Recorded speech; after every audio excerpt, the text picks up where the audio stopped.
Hello friends, welcome to crack competitions with Pooja. दोस्तों, आज की इस वीडियो में हम ब्रह्मांड की उत्पत्ति के सिद्धांत के बारे में कुछ महत्वपूर्ण प्रश्नों का अध्ययन करेंगे। आपका पहला प्रश्न है, साम्यावस्था सिद्धांत किसने दिया? साम्यावस्था का जो सिद्धांत है वह थॉमस गोल्ड एवं हरमन बांडी द्वारा दिया गया था। प्रश्न नंबर 2 है, महाविस्फोटक सिद्धांत किसने दिया? महाविस्फोटक सिद्धांत जो है आपका जॉर्ज लेमेत्रे के द्वारा दिया गया था। प्रश्न नंबर 3 है, दोलन सिद्धांत किसने दिया? दोलन सिद्धांत जो है एलन संडेज के द्वारा दिया गया था। ये जो तीनों सिद्धांत हैं ये आपके ब्रह्मांड की उत्पत्ति से संबंधित महत्वपूर्ण है। अब यहाँ पे आपको प्रश्न इस तरह से भी आ सकता है कि साम्यावस्था सिद्धांत या महाविस्फोटक सिद्धांत किससे संबंधित है, तो आपको ये पता होना चाहिए यह सिद्धांत आपके ब्रह्मांड की उत्पत्ति से संबंधित है। प्रश्न नंबर 4 है, साम्यावस्था सिद्धांत किस सिद्धांत के बाद खारिज कर दिया गया था, अर्थात जो है इसे मान्यता प्राप्त नहीं हुई थी। जो एडविन हब्बल के विस्तारित सिद्धांत है, इस सिद्धांत के बाद जो है आपके साम्यावस्था के सिद्धांत को खारिज कर दिया गया था। प्रश्न नंबर 5 है, ब्रह्मांड जैसा है वैसा ही रहेगा, अर्थात इसका ना जन्म हुआ है और ना ही अंत होगा।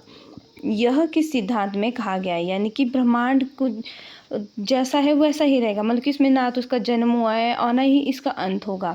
इसमें यह बात किस में कह गई थी? आपकी साम्यावस्था सिद्धांत में कही गई थी। प्रश्न नंबर 6 है, ब्रह्मांड के जन्म होने के बाद उसका अंत होगा, फिर जन्म होगा, फिर अंत होगा।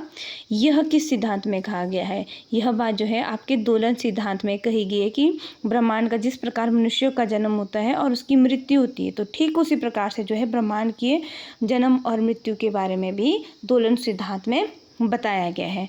प्रश्न नंबर 7 है, महाविस्फोटक सिद्धांत की विस्तृत व्याख्या किसने की थी?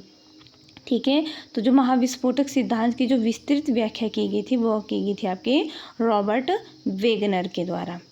प्रश्न नंबर 8 है आपका, एकल बिंदु सिद्धांत किसे कहा गया है? इसे ये कहा गया है, महाविस्फोटक सिद्धांत को ही एकल बिंदु सिद्धांत कहा गया है, क्योंकि एक बिंदु के माध्यम से ही जो है हमारे जो पूरा जो आकाशगंगा का निर्माण, हमारी उत्पत्ति मानी जाती है। प्रश्न नंबर 9 है, महाविस्फोटक सिद्धांत को अन्य किस नाम से जाना जाता है? जो महाविस्फोटक सिद्धांत है इसे बिग बैंग सिद्धांत यानी कि बिग बैंग थ्योरी के नाम से भी जाना जाता है। तारों के समूह को क्या कहा जाता है? तारों के समूह को जो है आकाशगंगा कहा गया है। आकाशगंगा किसका समूह है? यानी कि आकाशगंगा का निर्माण किससे हुआ है? आपके तारे, बादल, धूल और गैस, इसमें जो है ये इसी से जो है मिलकर जो है आकाशगंगा का निर्माण हुआ है। नेक्स्ट क्वेश्चन है आपका, आकाशगंगा में कितने प्रतिशत तारे व धूलकण होते हैं? ठीक है, जो आपकी हमारी जो आकाशगंगा है उसमें 98% आपके तारे माने गए हैं और 2% जो है आपके धूलकण माने गए हैं। नेक्स्ट क्वेश्चन है आपका, हमारी आकाशगंगा का क्या नाम है? ठीक है, हमारी जो आकाशगंगा है उसका नाम है दुग्ध मेखला यानी कि मिल्की वे, जिसमें एक जो आकाशगंगा है उसमें लगभग जो है 100 अरब तारे माने गए हैं। नेक्स्ट क्वेश्चन है हमारा, हमारी आकाशगंगा की सबसे नज़दीकी गैलेक्सी या मंदाकिनी। आपने यहाँ पे ये बात ध्यान रखनी है कि आकाशगंगा आए या मंदाकिनी आए ये एक ही है, यानी कि ये एक ही नाम है। को क्या नाम दिया गया है? तो जो हमारी आकाशगंगा है इसे नाम दिया गया है देवयानी, यानी कि जो हमारी मंदाकिनी है वो है आपकी देवयानी। नेक्स्ट है, आकाशगंगा के समूह को क्या कहते हैं? आकाशगंगा का जो समूह होता है उसे नाम दिया गया है सुपर क्लस्टर।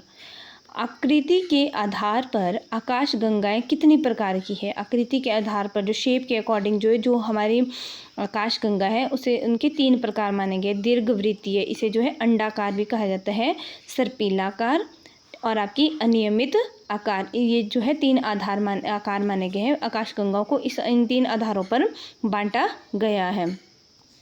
नेक्स्ट क्वेश्चंस है, हमारी आकाश गंगा की आकृति किस प्रकार की है। यानी अगर आपसे प्रश्न पूछा गया है कि जो हमारी आकाश गंगा या देवयानी है तो उसकी शेप्स जो मानी जाती है वो सर्पिलाकार मानी गई। हमारे ब्रह्मांड में जितनी भी आकाश गंगा है उनकी मैक्सिमम जो आकृति है, शेप है, वो सर्पिलाकार ही मानी गई है। यहाँ पे मैंने आपको आगे बताया हुआ है कि ब्रह्मांड की कितने प्रतिशत आकाश गंगा सर्पिलाकार था। जो 80% जो आपकी आकाश गंगाएं हैं वे आपकी सर्पिलाकार ही मानी गई हैं।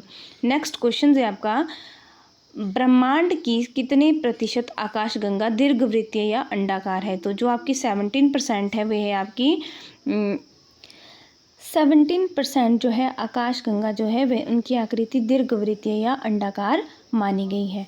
नेक्स्ट क्वेश्चन है आपका, नवीनतम यानी कि नवीनतम मतलब कि जो अभी अभी ज्ञात की गई है तो उस जो आकाश गंगा का नाम है वह है आपका ड्वार्फ। नेक्स्ट क्वेश्चन है, हमारी आकाशगंगा के सबसे शीतल एवं चमकीले तारों का समूह क्या कहलाता है। ठीक है, जो हमारी आकाशगंगा है उसमें जो सबसे ठंडा और चमकीले तारों का जो समूह है वह क्या कहलाता है, ओरियन नेब्यूला। नेक्स्ट क्वेश्चन है, सूर्य का सबसे निकटतम तारा कौन सा है। तो सूर्य का जो सबसे निकटतम तारा है वह है आपका प्रोक्सिमा सेंचुरी। दोस्तों, अगर आपको ये मेरी वीडियो अच्छी लगी तो मेरी वीडियो को लाइक, शेयर और सब्सक्राइब करना ना भूलें। Thank you.